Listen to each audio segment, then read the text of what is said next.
30 June শেষ হতে যাচ্ছে জন্ম নিবন্ধন দিয়ে পাসপোর্টের তথ্য সংশোধন করার সময়সীমা।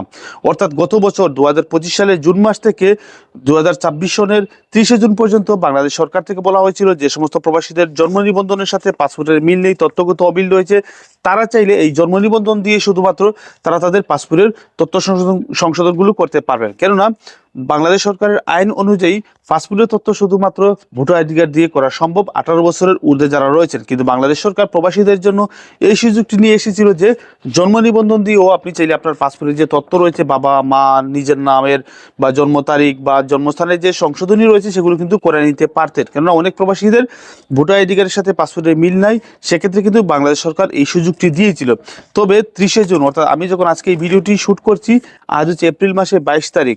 সো 22 তারিখ থেকে কিন্তু 30 জুন কিন্তু অনেক দিন বাকি এখনো বাকি রয়েছে।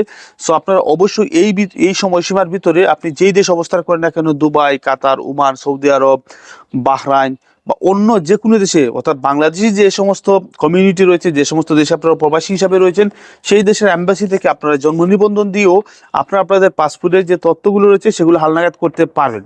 তবে এখানে একটি কথা বলে রাখা ভালো, যে সমস্ত প্রবাসী ইতিমধ্যেই ভোটার আইডি কার্ড দিয়ে পাসপোর্ট করে ফেলেছিলেন তারা কিন্তু এই সুযোগের বাইরে রয়েছেন।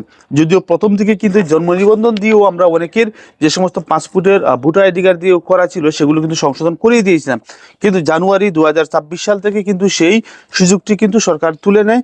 অর্থাৎ যারা ভোটার আইডি কার্ড দিয়ে আগে পাসপোর্ট করেছেন তাদেরকে ভোটার আইডি কার্ড দিয়ে তারা তাদের পাসপোর্টটি করতে হচ্ছে। এক্ষেত্রে কিন্তু অনেকেই কিন্তু ঝামেলায় রয়েছেন, কেননা ভোটার আইডি কার্ডের তথ্য এবং পাসপোর্টের তথ্য কিন্তু অমিল রয়েছে।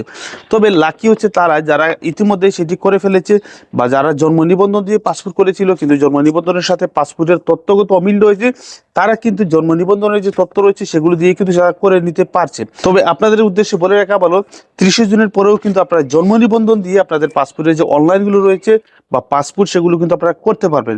শুধুমাত্র আবারও বলছি, যে সমস্ত পাসপোর্টগুলো ইতিমধ্যে ভোটার আইডি কার্ড দিয়ে করা হয়ে গেছে সেগুলো কিন্তু আর জন্ম নিবন্ধন দিয়ে হবে না, আপনাদেরকে অবশ্যই ভোটার আইডি কার্ড দিয়ে করতে হবে।